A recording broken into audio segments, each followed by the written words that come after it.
Hi hello வணக்கம் friends. தினமும் நாங்கள் போடுற கொடுமையான வீடியோக்கள்லாம் பொறுமையோடு பார்த்து எங்களுக்கு ஆதரவு அளிக்கிற சப்ஸ்கிரைபர்களுக்கும் சப்ஸ்கிரைப் பண்ணாமல் வீடியோ பார்க்குறவங்களுக்கும் எங்களோட இனிய தீபாவளி நல்வாழ்த்துக்கள். தீபாவளி சொல்லிட்டல போதும் கிளம்பு அப்படின்னு நீங்கள் சொல்கிறது எங்களுக்கு புரியுது. பட் ஆனால் அப்படிலாம் விட மாட்டோம். இன்றைக்கி தீபாவளியாக இருந்தாலும் இன்றைக்கி நம்ம ஒரு கோயிலுக்கு போக போகிறோம். அது எந்த இடம்னா பர்வதமலை. தமிழகத்தில் இருக்கிற 3 முக்கியமான மலை கோயில்களில் ஒன்றா இருக்கிற பர்வதமலையோட மல்லிகார்ஜுனர் கோயிலுக்கு தான் இன்றைக்கி நம்ம போக போகிறோம். சென்னையிலேருந்து 200 கிலோமீட்டர் தாண்டி இருக்கிற திருவண்ணாமலை மாவட்டத்தில் காஞ்சி கடலாடிக்கு பக்கத்தில் தென்மாதி மங்கலம்ன்ற ஊரில் தான் இந்த பர்வதமலை அமைஞ்சிருக்கு. தமிழகத்தில் எத்தனையோ புகழ்பெற்ற சிவத்தலங்கள் இருந்தாலும் இந்த தலத்தில் பார்த்திங்கன்னா உங்களோட கைகளாலேயே நீங்கள் லிங்கத்துக்கு அபிஷேகம் பண்ணி பூஜை பண்ணலாம். அதுக்காகவே இங்கே பக்தர்கள் தினந்தோறும் வந்துக்கிட்டு இருக்காங்க. விசேஷ நாட்களில் கூட்டமாக இருக்கிற இந்த மலை சாதாரண நாட்களில் பார்த்திங்கன்னா கூட்டம் கம்மியாக இருக்கும். நீங்கள் அந்த மாதிரி டைமில் போகிறது இன்னும் நல்லாயிருக்கும். பர்வதமலை மலைக்கெல்லாம் மலை அப்படின்னு பொருட்படும்படியான பேரில் இப்போ அழைச்சிக்கிட்டு இருந்தாலும் சங்க இலக்கியத்தில் இதுக்கு பார்த்திங்கன்னா நவிரமலை அப்படின்னு ஒரு பேர் இருக்குது. அதை பற்றி மலைக்கு போகிற வழியில் நம்ம பார்க்கலாம். அதுக்கு முன்னாடி தென்மாதிமங்கலத்துலேருந்து பஸ்ஸு இறங்கினதுக்கப்புறம் கொஞ்சம் தூரம் நடந்து வரணும். நடந்து வந்ததுக்கப்புறம் பார்த்திங்கன்னா மலைக்கு அடிவாரத்தில் இந்த பச்சையம்மன் கோவில் இருக்கும். இதை ஒட்டினபடியே பார்த்திங்கன்னா உங்களோட வாகனங்களை பார்க் பண்ணுறதுக்கான வசதியும் இருக்குது. இங்கேயே நீங்கள் குளிக்கலாம். முக்கியமான இன்னொரு விஷயம், இந்த இடத்துல நீங்கள் உங்களுக்கு தேவையான தின்பண்டம் மற்றும் தண்ணி பாட்டிலை வாங்கிக்கோங்க. ஏன்னா மலைக்கு மேலே ஒரு பாட்டில் தண்ணி 50 ரூபா வரைக்கும் விற்கிறாங்க. ஸோ இங்கேருந்து நீங்கள் எடுத்துகிட்டு போகிறது இன்னும் கொஞ்சம் நல்லது.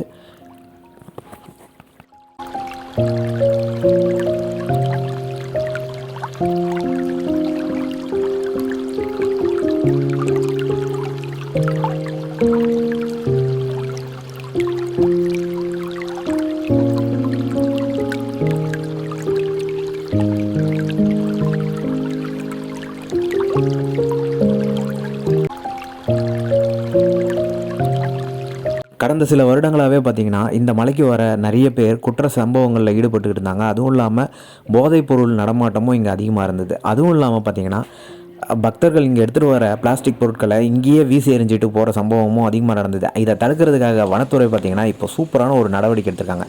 என்னென்னா, நீங்கள் பச்சையம்மன் கோயிலுக்கு பின்னாடியே பார்த்திங்கன்னா ஒரு வனத்துறையோட செக் போஸ்ட் இருக்குது. அந்த செக் போஸ்ட்டில் உங்களோட பொருட்களை சோதித்து நீங்கள் எடுத்துகிட்டு வர பிளாஸ்டிக் பாட்டிலில் ஒரு ஸ்டிக்கர் மாதிரி ஒட்டி அனுப்பிடுவாங்க. நீங்கள் அதை திரும்ப கொடுத்துட்டு இங்கே டெபாசிட்டாக வாங்கப்படுற உங்கள்கிட்டேருந்து 10 ரூபா வாங்குவாங்க. அதை திரும்ப வாங்கிக்கலாம். இதனால் பார்த்திங்கன்னா இப்போ நான் இந்த ஒரு வருடமாக ஒரு 2-3 மாதமாக பார்த்திங்கன்னா பிளாஸ்டிக் பொருட்கள் பெருமளவு கட்டுப்படுத்தப்பட்டிருக்கு. அதுவும் இல்லாமல் குறிப்பிட்ட நேரத்தில் மட்டும்தான் இங்கே மலையேற்றத்துக்கு அனுமதிக்கிறாங்க. காலையில் 5 மணிலேருந்து மதியம் 3 மணி வரைக்கும் மட்டுமே இங்கே மலையேற்றத்துக்கு அனுமதிக்கிறாங்க. இது ஒரு நல்ல அருமையான திட்டமாக தான் இருக்குங்க. ஏன்னா இதனால் சமூக விரோதிகள் நடமாட்டம் கம்மியாக இருக்குது. அதுவும் இல்லாமல் பிளாஸ்டிக் பொருட்களோட பயன்பாடும் இங்கே ரொம்ப கம்மியாக இருக்குது. இது உண்மையிலே பர்வதமலையை காப்பாற்றுறதுக்காக எடுத்த ஒரு நல்ல திட்டம்னு தான் சொல்லணும். இதுக்காகவே வனத்துறையை தாராளமாக பாராட்டலாம். தமிழக அரசுக்கும் ஒரு நன்றியை சொல்லிக்கிட்டு இங்கே இருக்கிற ஆஞ்சநேயரை வணங்கிக்கிட்டு நம்ம கோயிலுக்குள்ளே போக ஆரம்பிக்கலாம். இங்கேருந்து நம்ம ஒரு 1.5 கிலோமீட்டர் நடந்து போனோன்னா வீரபத்திரர் கோயில் வரும். அந்த இடத்துல உங்களுக்கு தேவையான சாப்பாடு கிடைக்கும், நீங்கள் சாப்பிட்லாம். இங்கே காட்டுக்குள்ளே போகிறதே ஒரு வித்தியாசமான ஒரு அனுபவமாக தான் இருக்கும்.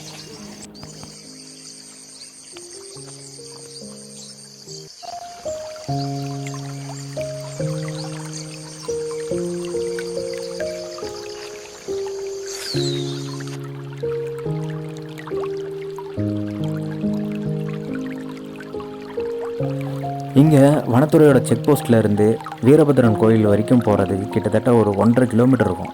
சுற்றி பார்த்தீங்கன்னா எல்லா இடமும் உங்களுக்கு நடுவில் நீங்கள் மட்டும்தான் இருப்பீங்க. உங்களை சுற்றி பார்த்தீங்கன்னா ஃபுல்லாக வனமாகவே இருக்கும். மூலிகையோட வாசனையும் எங்கேயோ தூரத்துலேருந்து கத்துற பறவைகளோட சத்தமும் தூரத்தில் அருவி விழுற சத்தமும் தான் கேட்கும். இதுவே மனசுக்கு ஒரு ரம்மியமான சூழ்நிலை ஏற்படுத்தி தரும் நமக்கு.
2 மாதத்துக்கு முன்னாடி பார்த்திங்கன்னா இந்த வழியாக போகும்போது மலையேற்றத்துக்காக வந்த 2 சென்னை பக்தர்கள் இந்த காட்டாற்று வெள்ளத்தில் அடிச்சிட்டு போயிட்டாங்க. அதுக்கப்புறம் வனத்துறையால் இந்த இரும்பு வளையங்கள் போடப்பட்டிருக்கு.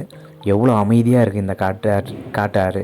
ஆனால் மழை சமயத்தில் பார்த்திங்கன்னா ரொம்ப வேகமாக தண்ணி வரும். தயவு செஞ்சு அந்த மாதிரி வனத்துறை சொல்கிற சில இன்ஸ்ட்ரக்ஷனை ஃபாலோ பண்ணுங்கள். தயவு செஞ்சு உங்களோட விளையாட்டு புத்தியை இங்கே காமிக்காதீங்க. ஏன்னா நமக்கு உயிர் முக்கியம்.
நான் என்னோடய சின்ன வயசுலேருந்தே பார்த்திங்கன்னா இந்த மலைக்கு வந்துட்டு போயிட்டுருக்கேன். இந்த மலை ஏறுறதுக்காக இன்றைக்கி முதல் நாளே நான் வந்துட்டேன். நான் வந்து வீரபத்ரன் கோயில் வரைக்கும் வந்துட்டேன். அதுக்கப்புறம் பார்த்திங்கன்னா திடீர்னு மழை. சரி, ஓகே, மழையில் நம்ம ஏறுறதை விட அடுத்த நாள் வரலாம் அப்படின்னு சொல்லிட்டு கிளம்பி மறுபடியும் போயிட்டேன். அடுத்த நாள் மறுபடியும் விடிய காலையில் இங்கே வந்து தான் இந்த கோயிலுக்கு போகிறேன்.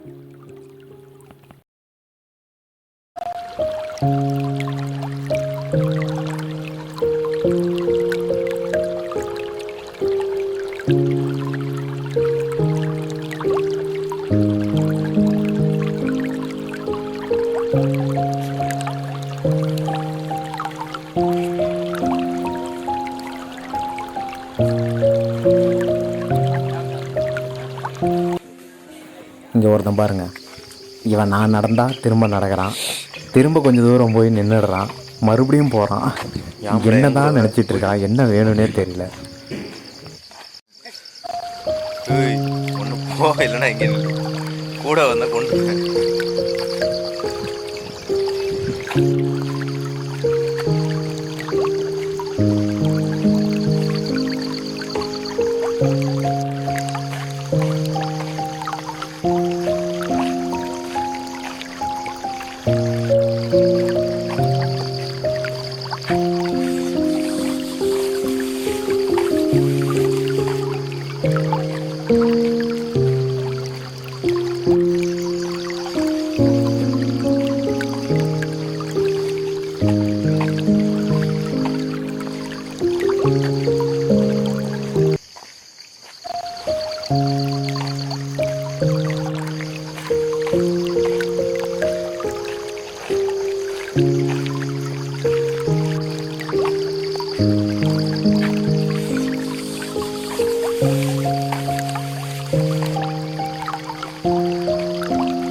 பருவதமலைக்கு வரவங்க தவற விடுற ஒரு முக்கியமான விஷயம் என்னென்னா, வீரபத்ரன் கோயிலுக்கு பின்னாடி இருக்கிற ரேணுகாம்பாள் கோயில் மற்றும் சப்த கன்னியர்கள் கோயில், அந்த இடத்துக்கு போனீங்கன்னா ரேணுகாம்பாள் கோயிலுக்கு பின்னாடி ஒரு மூலிகை கிணறு இருக்குது. அது இப்போது கிணறு வடிவத்தில் இருந்தாலும் முன்னொரு காலத்தில் பார்த்திங்கன்னா அது ஒரு குளம். அந்த இடத்துல இருந்து அந்த தீர்த்தம் ஒரு மூலிகை தீர்த்தம், அதில் குளித்தா எல்லா நோய்களும் தீரும் அப்படின்றது ஒரு நம்பிக்கை. அந்த இடத்துல இருந்து பருவதமலையை பார்க்கும்போது இன்னும் அழகான ஒரு கோணத்தில் பருவதமலையை பார்க்க முடியும். முடிஞ்சவங்க அங்கேயும் போயிட்டு அதுக்கப்புறம் உங்களோட பயணத்தை தொடருங்க.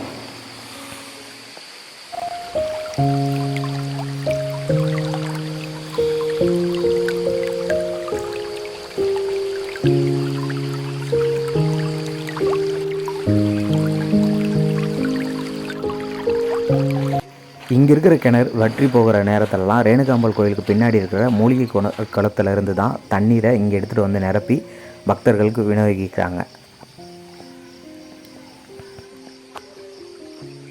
இங்கே இருக்கிறது பார்த்திங்கன்னா வனதுர்கை அம்மன் கோயில். ஞாயிற்றுக்கிழமை சமயத்தில் சாயந்தரம் ராவகால பூஜைன்னு இங்கே ஒன்று நடக்கும். ரொம்ப விசேஷமானது.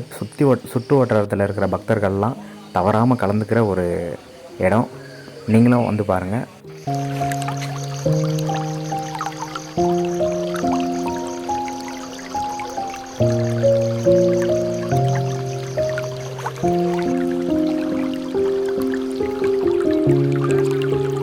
ஒரு வழியாக மலைப்பாதைக்கு பக்கத்தில் நம்ம வந்துட்டோம். இங்கேருந்து தான் படிக்கட்டுகள் ஆரம்பிக்குது.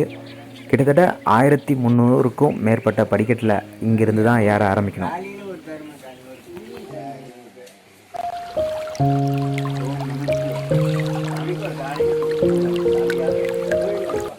பர்வதமலையோட படிக்கட்டுகளை ஏற ஆரம்பித்த உடனே கொஞ்சம் தூரத்திலே பார்த்திங்கன்னா ஒரு ஆற்றுக்கு நடுவில் பாறைக்கு கீழே ஒரு முருகர் சிலையை வச்சு பக்தர்கள் வணங்கிக்கிட்டு இருக்காங்க.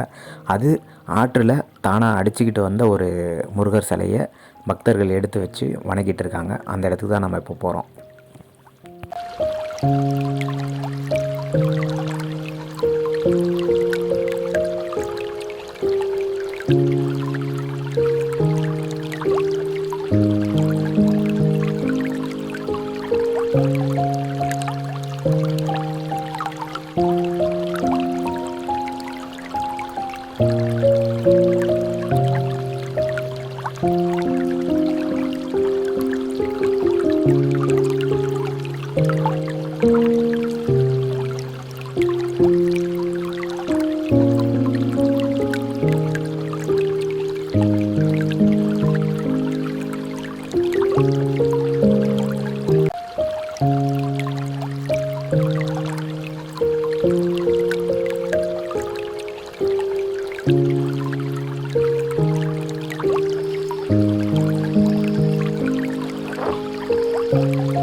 இது மழை காலன்றதுனால பார்த்திங்கன்னா பருவதமலையில் நிறைய இடத்துல பார்த்திங்கன்னா தண்ணி ஓடிக்கிட்டு இருக்குது. அந்த நீங்களே பாருங்கள், அது படிக்கட்டில் வழிஞ்சு வரும்போது எவ்வளோ அழகாக இருக்குன்னு.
வியூ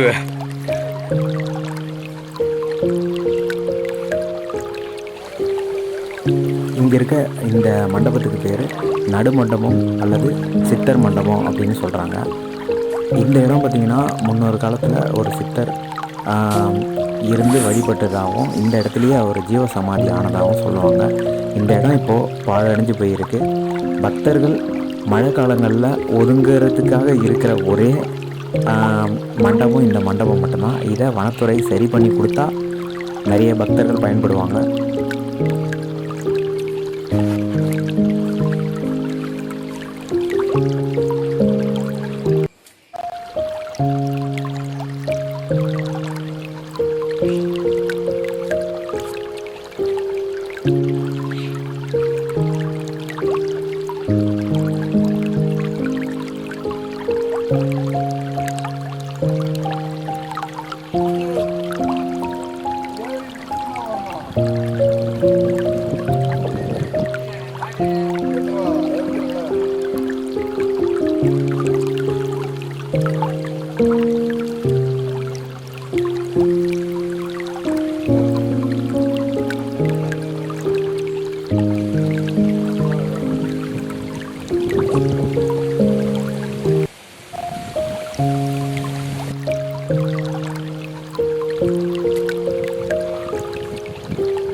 இவனை யாருன்னு தெரியுதா?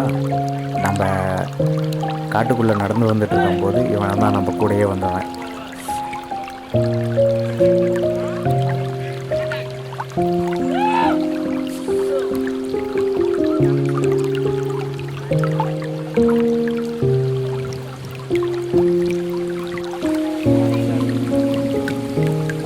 அது உன் டேலண்ட்டு.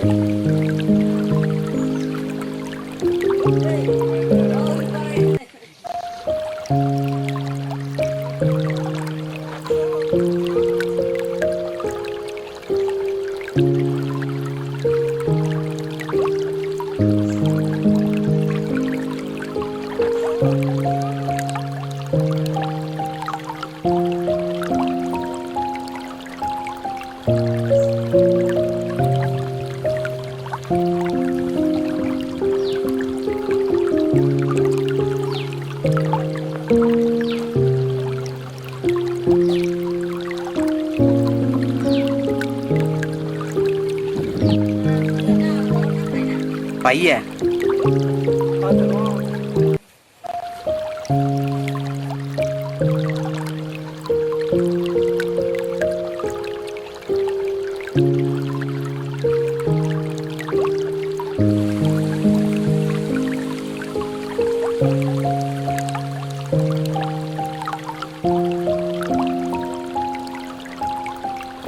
கீழே இருந்து பார்க்குறதுக்கு பார்த்திங்கன்னா சாதாரணமாக தெரியுற இந்த மலை நீங்கள் ஏற ஆரம்பிச்சிங்கன்னா உண்மையிலேயே நம்ம மனசையும் உடம்பையும் ஒரு கணம் நடுங்க வைக்கும்.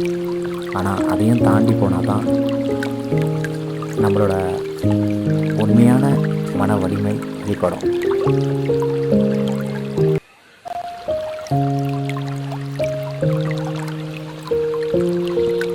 நீ எங்கே போனாலும் நானும் கூடவே வருவேன்டான்னு மலை அடிவாரத்துலேருந்து படிக்கட்டில் ஆரம்பித்து இப்போது நடுமண்டபத்தையும் தாண்டி போயிட்டு இருக்கேன். ஆனால் என் கூடயே தான் வந்துட்டுருக்கு இந்த நாய்.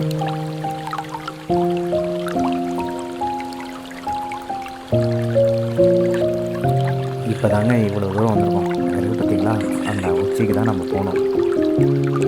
அப்படியா இப்போவே மூச்சு வாங்குது.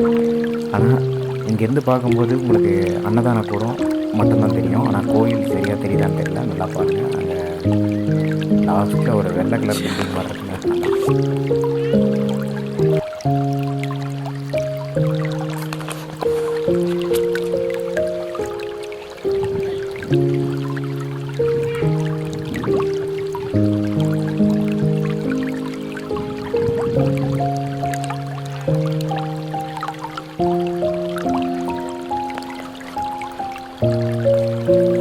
இந்த இடம் பார்த்திங்கன்னா கடலாடியிலேருந்து மலையேற்றத்துக்கு வரவங்க, அதே மாதிரி இந்த பக்கம் தென்மாதி மங்கலத்துலேருந்து மலையேற இடமும் ஒன்று சேர்கிற இடம். இந்த வழியாக போனீங்கன்னா கடலாடிக்கு போகலாம்.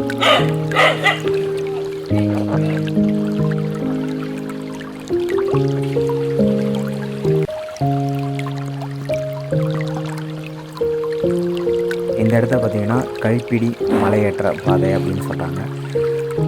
இப்போது இந்த கைப்பிடி மாதிரி இரும்பு கம்பியை சொருகி வச்சுருக்காங்க இல்லையா, இதை பிடிச்சிக்கிட்டே நம்ம ஏறணும். ஏன்னா இந்த இடம் ரொம்ப வழுக்கிற மாதிரி இருக்கும். மழை சமயத்தில் பார்த்திங்கன்னா இந்த இடத்துல நடக்கவே முடியாது, ரொம்ப கஷ்டமாக இருக்கும். இந்த கைப்பிடியை பிடிச்சிட்டு நடக்கும்போது கொஞ்சம் பாதுகாப்பாக இருக்குன்றதுனால இதை போட்டு வச்சுருக்காங்க. ஆனால் இங்கேயும் பார்த்திங்கன்னா உங்களுக்கு அதிகமாகவே மூச்சு வாங்கும்.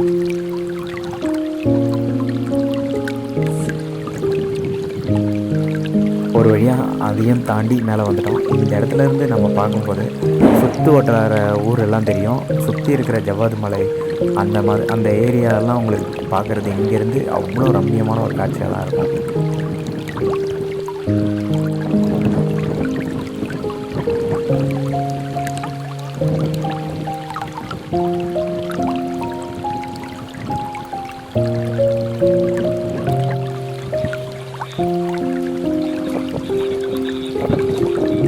வழக்கமாக இந்த மலையேற்றத்துக்கு வரவங்க 2லேருந்து 3 மணி நேரத்தில் மலையோட உச்சிக்கு போயிடுவாங்க.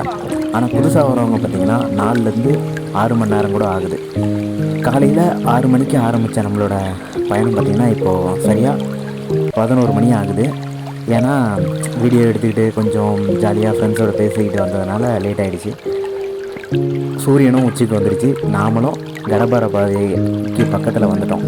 இங்கேருந்து பார்த்திங்கன்னா 700 மீட்டர் இங்கே சொருகி வச்சுருக்கிற கம்பிகள் மற்றும் சங்கிலி போன்ற அமைப்பை பிடிச்சிக்கிட்டு தான் மேலே ஏறணும். அதுக்கப்புறம் பார்த்திங்கன்னா தண்டவாள பாதைன்னு ஒன்று வரும். அதை ஏறி அதுக்கப்புறம் கோட்டை மண்டபம் அப்படின்னு சொல்லுவாங்க. அந்த இடத்துக்கு போனதுக்கப்புறம் கொஞ்சம் ஃப்ரீயாக நடக்க ஆரம்பிக்கலாம்.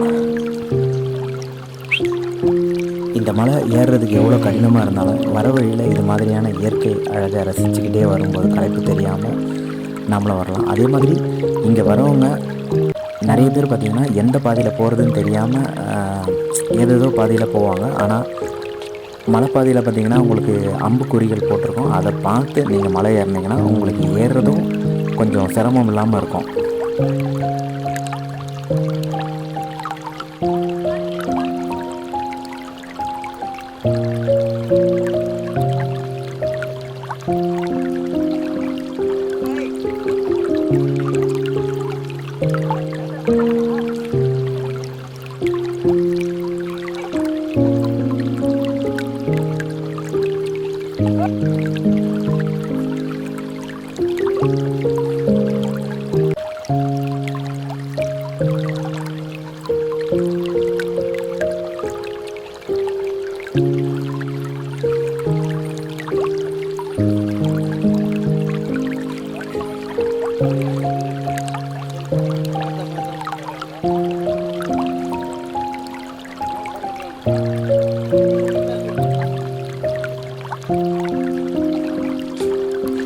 நான் ஆரம்பத்தில் சொல்லியிருந்த மாதிரி இதுதாங்க அந்த கடப்பாறை பாதை.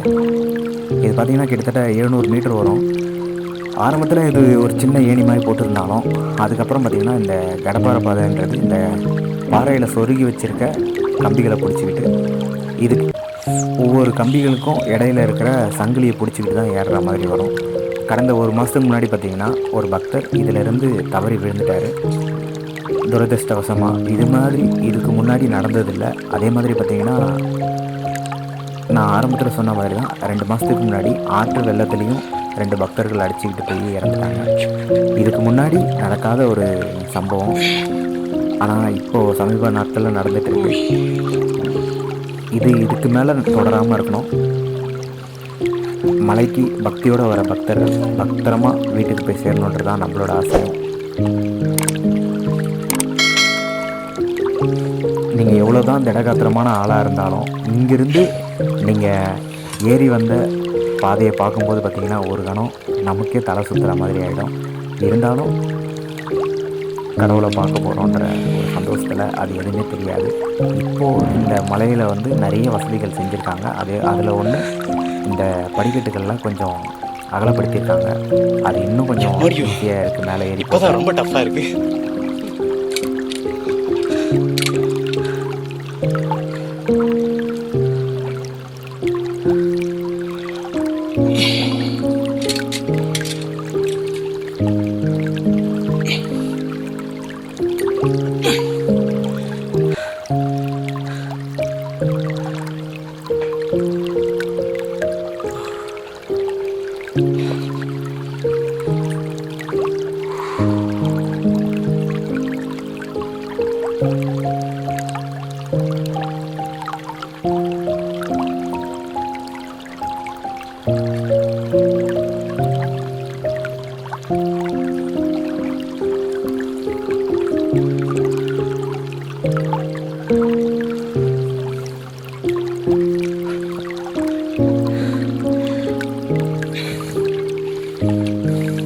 கடப்பாறை பாதை முடிஞ்சிருச்சு. இது பார்த்திங்கன்னா ஏணி பாதைன்னு சொல்லுவாங்க. ஒரு பாறையிலேருந்து இன்னொரு பாறைக்கு ஏணி மாதிரி ஒரு அமைப்பை போட்டு வச்சுருப்பாங்க. எந்த ஒரு பிடிப்பும் இருக்காது. இது மேலே ஏறி போகணும்.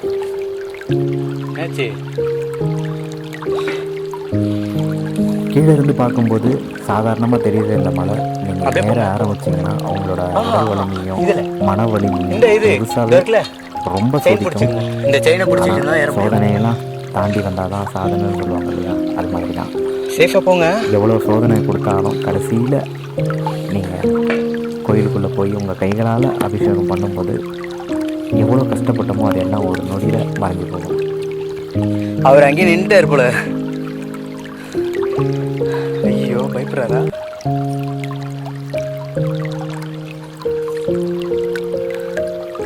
போங்க போங்க. சங்கிலி பிடிச்சுங்க. அது பிடிச்சிங்க ரெண்டு பக்கமும். பாருங்க இது மாதிரியே இருங்க.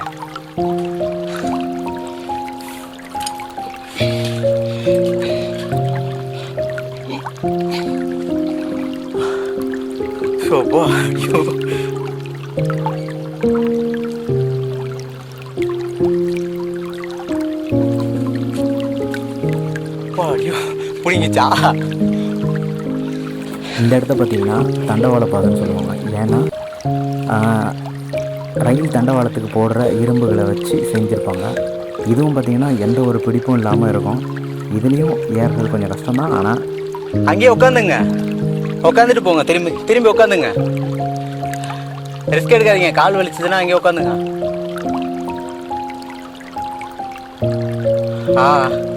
கம்பி பிடிச்சிட்டு உட்காந்துங்க. கம்பி பிடிச்சிங்க.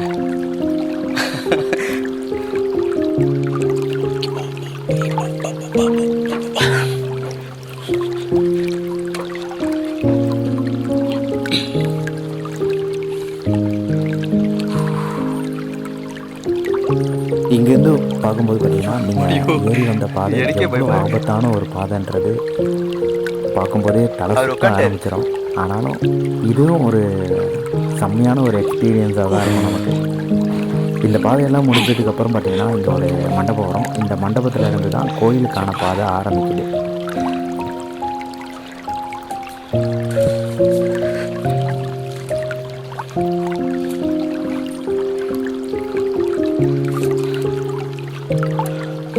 அங்கே போய் உட்காருங்க. அங்கே நல்ல இடம் இருக்கும் பாருங்க.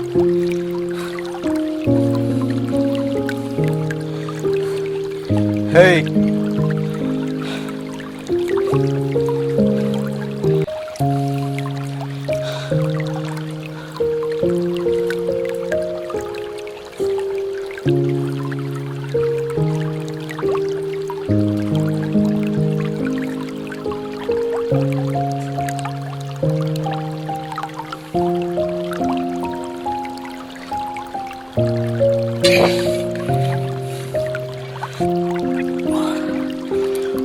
அங்கே தான் உட்காந்துங்க.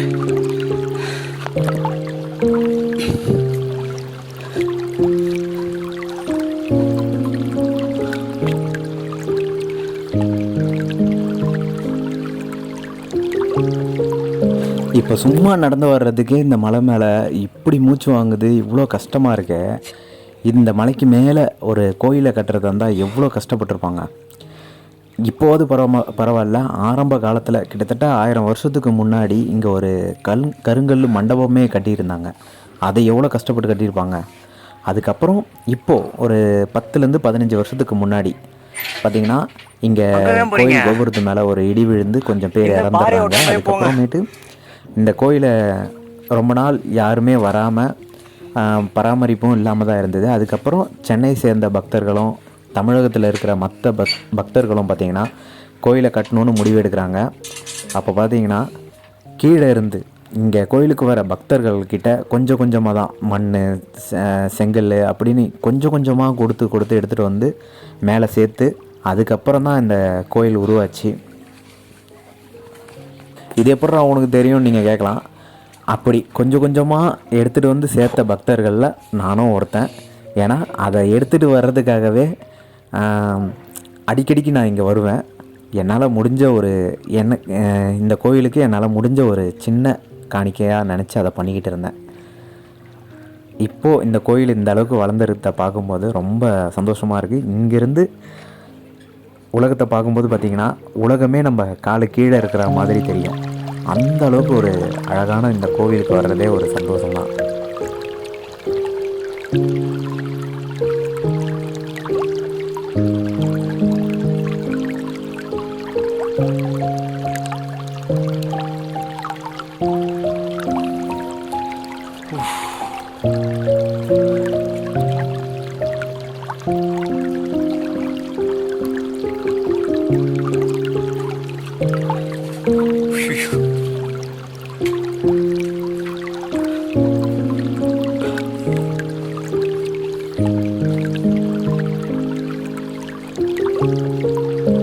ஆயிரம் வருஷத்துக்கு முன்னாடி இப்படி ஒரு மலையை கண்டுபிடிச்சி, இந்த மலைக்கு மேலே ஒரு பாதையை கண்டுபிடிச்சி, இந்த இடத்துல ஒரு கோட்டையை கட்டுறதுக்கு எந்த அளவுக்கு ஒரு மெனக்கடல் இருந்திருக்கணும்.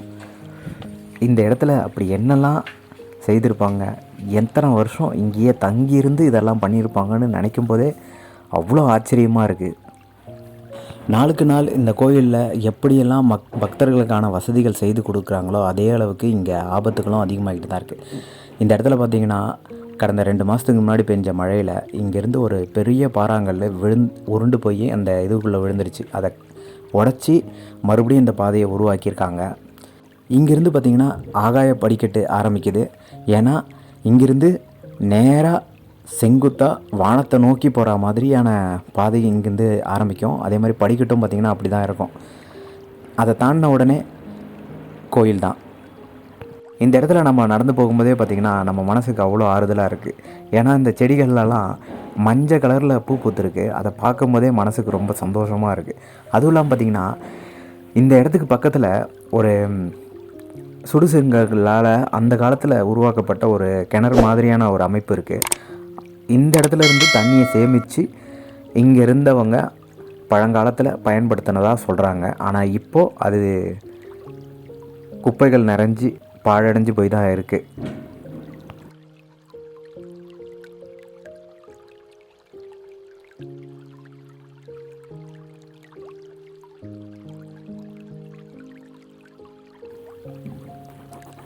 இதுதாங்க நான் சொன்ன அந்த கிணறு.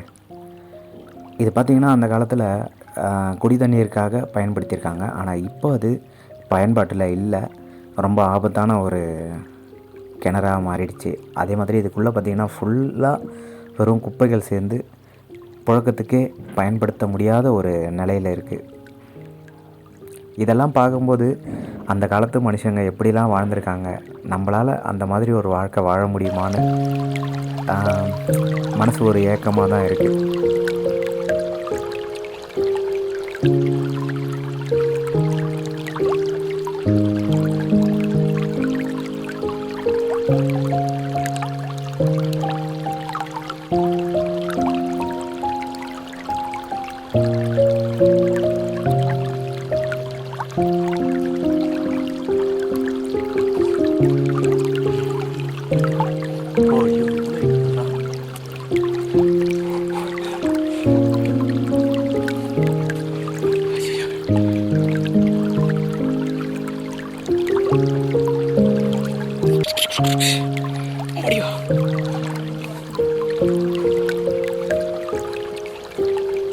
இதை விட மோசமாக இருந்துச்சா?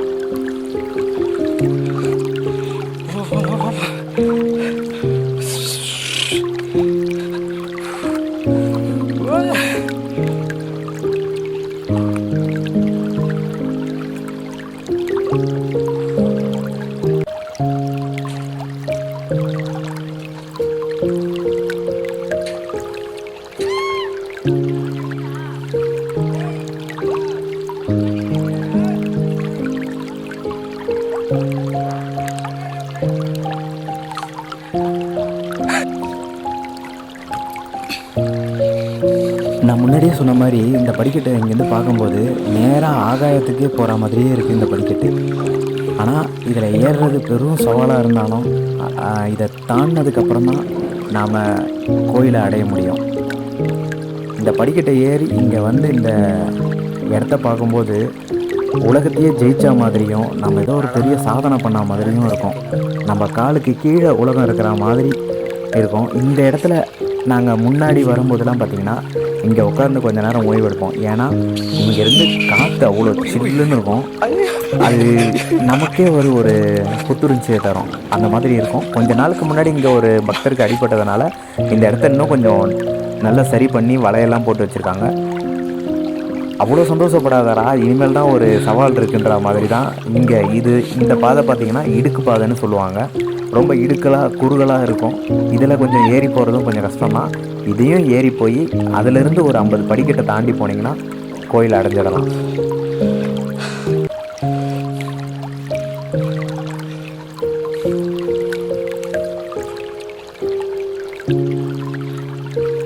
எங்கேயுமே எந்த வழிபாடு பிள்ளையாருக்கு தான்.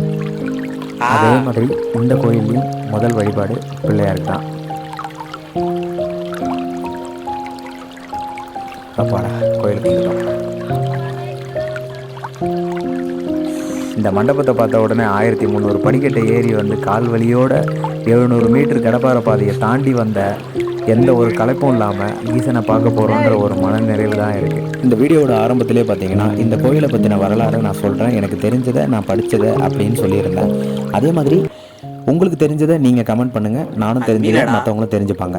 நான் முன்னவே சொன்ன மாதிரி கிபி 3ஆம் நூற்றாண்டில் இந்த பகுதியை ஆண்ட நன்னன் செய் நன்னன் அப்படின்ற மன்னனால் இந்த சிவலிங்கம் இருக்கிற பகுதியில் கோட்டை சுவரும் நடுமண்டபம் மற்றும் குறவன் மண்டபம், அதே மாதிரி இந்த கோயில் சுற்றி ஒரு கல் மண்டபமும் கட்டி கொடுத்துருக்காரு.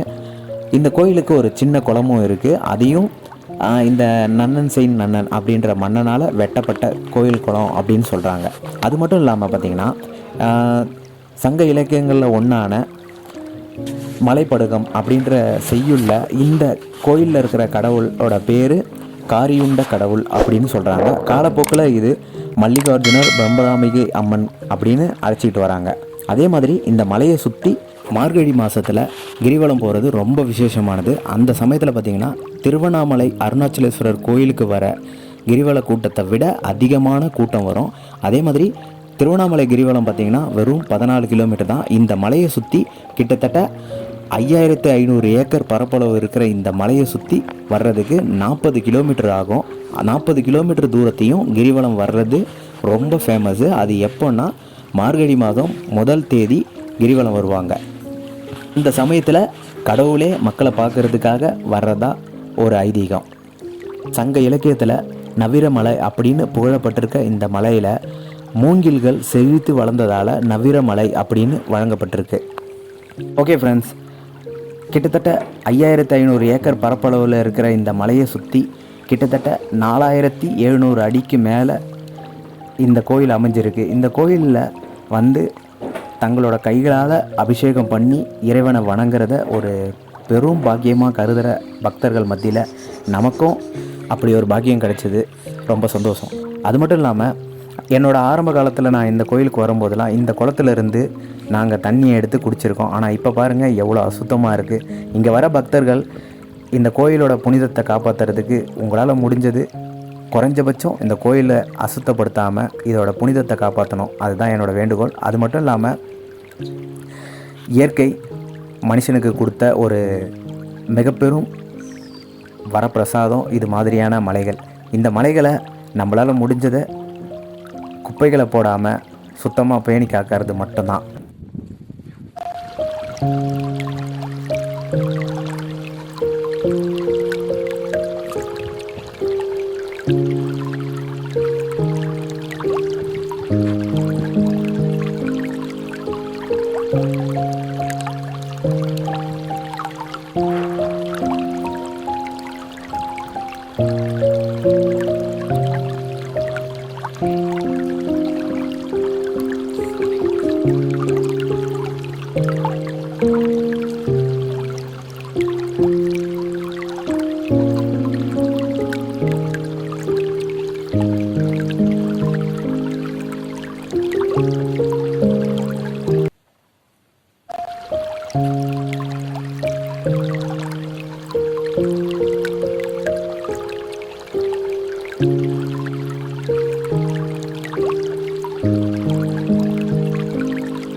பௌர்ணமி அன்னைக்கு மட்டும்தான்.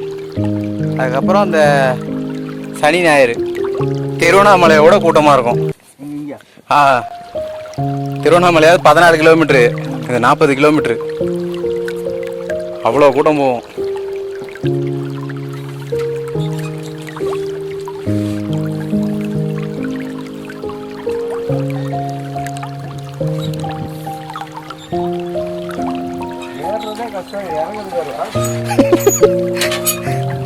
சும்மா சாதாரண படிக்கட்டில் இறங்கி போகிற மாதிரி போங்க, 2 பக்கம் கையை பிடிச்சிட்டு. ஏன் பயப்படுறீங்க?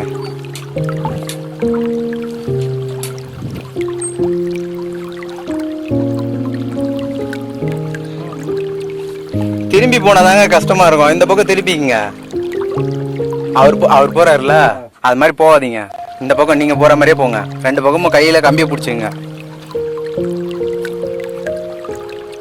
ஹைட்டை பார்க்கும்போது பயமாக இருக்கும் அப்புறம். அப்பதான் தெரியும், கீழே பார்ப்பீங்கல்ல.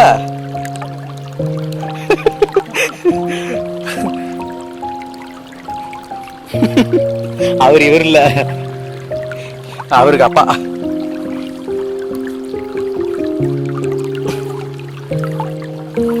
ரெண்டு பேருக்கு சண்டை. முடியும்.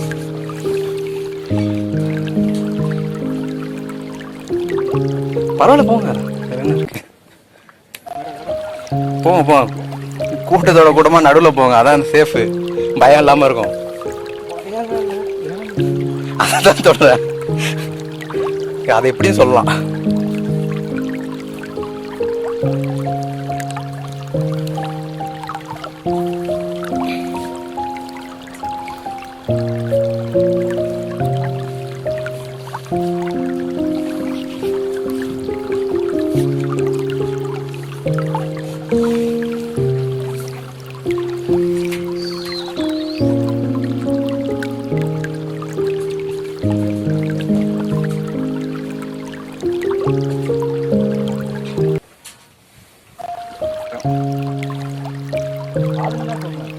ஆமா, இங்க வரோம்ல, கோயிலுக்கு வரவங்க தான் ஒவ்வொரு செங்கல் கொடுப்பாங்க.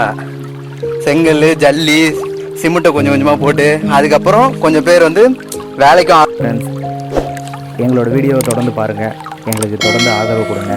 இன்றைக்கி வீடியோவில் நம்ம பர்வதமலையும் அதோட வரலாறை பற்றியும் பார்த்தோம். அடுத்து நம்ம என்ன வீடியோ போடலான்றதை எங்களுக்கு கமெண்ட்டாக பண்ணுங்கள். அதே மாதிரி உங்களுக்கு பிடிச்ச தொடர்ந்து நல்ல நல்ல வீடியோக்கள் எங்களோட சேனலில் வரும். தொடர்ந்து ஆதரவு கொடுங்க. நன்றி, வணக்கம்.